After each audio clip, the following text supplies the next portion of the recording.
Hi, I'm Sandi Genovese, and I'm in an organizing kind of mood. I know it's not spring, but for some reason, when the new year starts, it makes me want to clean up and clean out and organize, much like you'd think of spring cleaning. So I wanted to share with you these fun triangle bowls that are just perfect for putting things on your desktop that you use all the time that you'll need to leave out. So you can see I've got erasers in one. If you look down here, I have rolls of ribbon. Here, I can't even remember what I have. Oh, I have the leg bands, the bird leg bands that I use for binding all of my handmade albums. The things that I use really frequently are the things that I tend to put in these bowls. And it's surprising how fun it is to make these guys. Once you make one or two, I bet you're going to make a ton. First, you want to start, and I thought I would share with you, the size of the bowl can vary based on the size of the triangle. I call it triangle bowls because it's made of 21 equilateral triangles. So if you look here, you can see that I've placed them in a pattern, and we're going to talk about that. But first, you need to be able to create the equilateral triangle, because then it will allow you to create the bowl. Here you can see I'm going to make one that's quite a bit larger. This one is using triangles that have 2-inch sides. So I am going to give you a pattern that you're going to be able to print, but I always feel compelled to make sure that you know how to make your own so that you can adjust the size based on what size bowl you want. Here you can see, I'll bring this up and show you. Since I use triangles with 2-inch sides, I thought I would show you how to do a 2-inch equilateral triangle. You start with a 2-inch square, and then I'll turn it over. You can see I've marked with white the midsection, the midline. So I've come in 1 inch and marked it with white. Now you need to know how far up in order to get 2 inches. So I'm going to take my ruler and I'm laying it down so that the 2-inch line is going to just be right at the tip of this pointed, the angle of this square. And then where this, my ruler, where it intersects with that midline is where I need to draw my line. So I'm going to take my white pen and go ahead then and draw from the tip of the square to the spot where 2 inches hits from that line. And then now I can see that's where that line is going to hit. So from the same spot then, I'm going to lay my ruler back down and draw my line on this side. So you can see when I go back, and I'll use a different color here, and lay my triangle down, you can see how you're going to get a 2-inch equilateral triangle by starting with a 2-inch square. And you can do the same thing with any size triangle. Just start with the square with the sides that you want your equilateral triangle to be. Once you do that, you need to cut out 21 of those triangles. And then you're going to take the 21 triangles. Since we're going to use this size, I think I'll just reference this guy. You're going to place them in a pattern that looks like this. And the pattern is a row of 4. You can see I've just taped them together. Then a row of 5. Then a row of 7. And then a row of 5. And tape them in this pattern. And then use this to be able to create a pattern that you will put onto I just did mine on white copy paper. The reason being is I want to use this over and over, and I don't want to have to remake my pattern every time. So instead of using this and making this into a bowl, I'm going to use this to make a pattern, and then the pattern will be what I'll use to make the bowl. Once you have the pattern, then what I did is I put my copy machine doesn't take the thicker papers. So I have copy paper, and I ran it through making a copy of my pattern in various different colors. And now what I'm going to do is, in order to have the bowl be thicker than copy paper, I'm going to take my pattern paper and I've run it through the Xyron machine. I'm going to peel the backing off and I'm going to fasten the two together. Now, if your copy machine will take thicker paper, you can just copy right onto your thick scrapbook paper. That's great if you have that option. since I didn't, I thought I would just share with you what I did.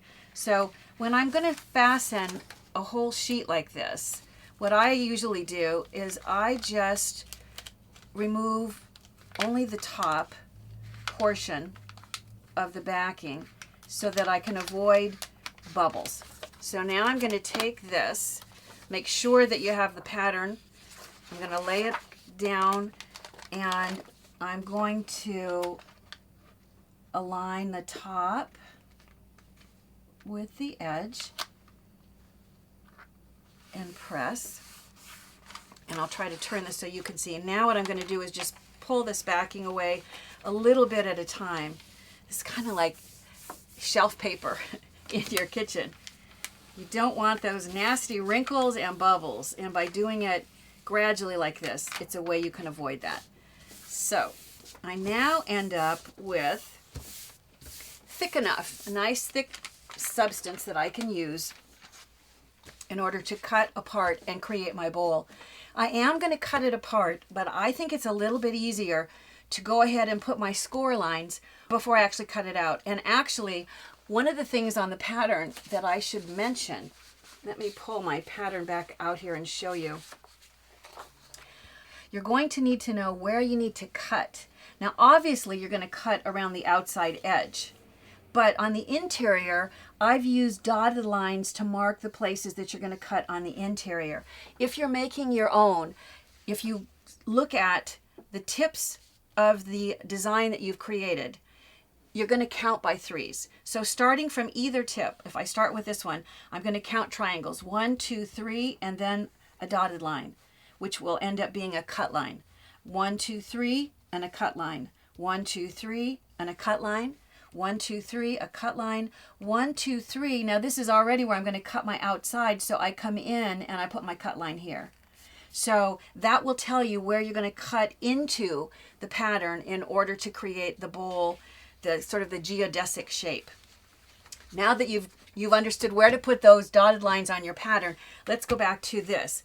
What I'm going to do is I'm going to score just using my creasing tool and my ruler, and I'm going to score on all the lines.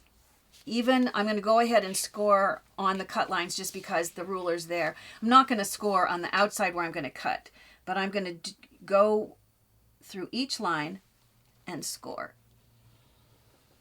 I'm going through 2 thicknesses, so I'm going to really give it a nice deep score.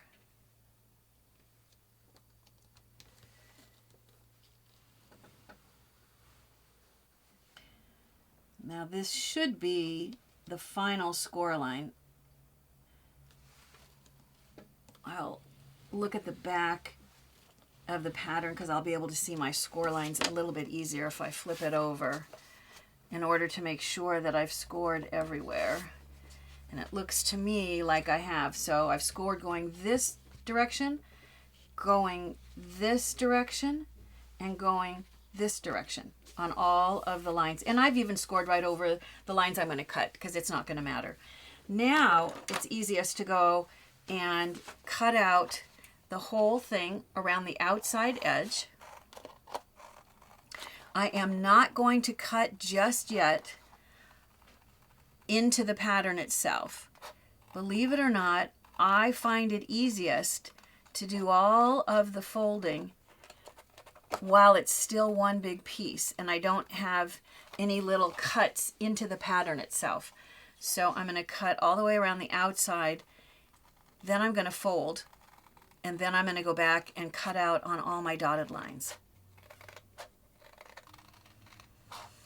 You may have noticed that I'm using big scissors when I have long stretches to cut.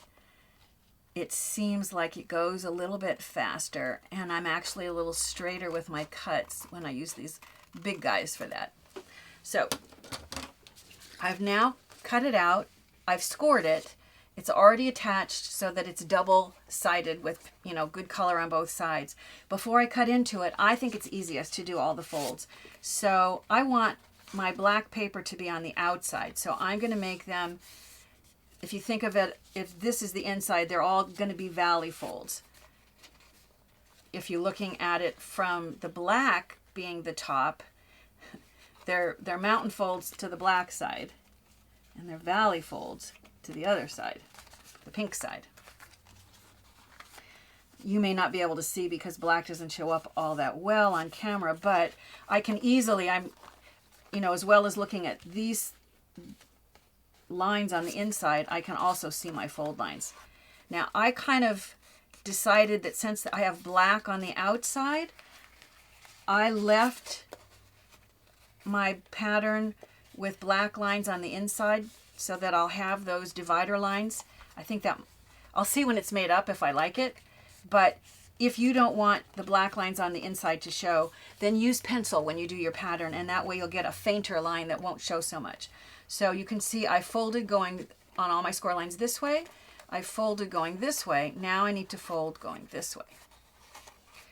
So let me fold on my final round of score lines.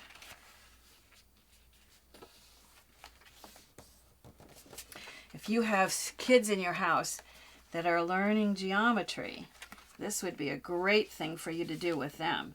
Because when they try to say, when will I ever use this? You have a good answer.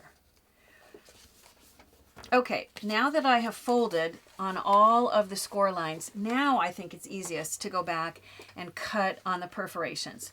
So I'm going to just go back, and every place there's a perforation, I'm going to cut into my pattern.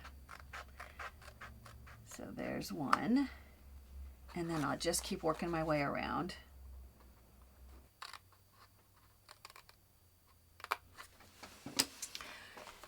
Now the assembly is actually amazingly simple. You're going to overlap, so I can overlap this way or this way, and I'm going to fasten that together, and then I'm going to just start pulling all the ends in. So I'm going to look to see, I don't think it really matters. Remember, I don't stop to put as much adhesive as you probably will put, but I'm going to put adhesive and then overlap. If you can't see it, I will hold it back up as soon as I press down. So you can see I've overlapped and fastened that. Now I'm going to bring my ends together. So I'm going to overlap here. You can see how I'm going to overlap all the way around. So I'm going to put adhesive on each little overlapping element, which will allow me to fasten it down. So let me do the next one.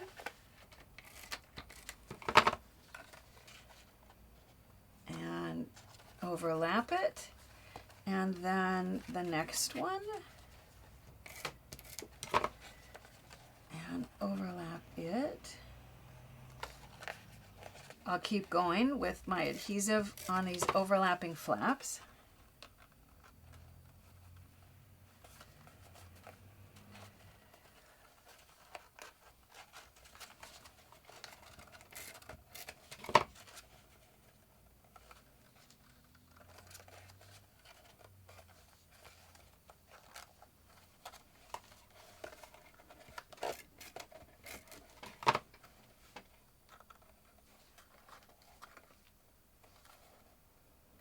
So that the final folds, look at how cool that looks. Now that you look at it from the inside, you can see all of the geometry inside, and from the outside, it's really cool too.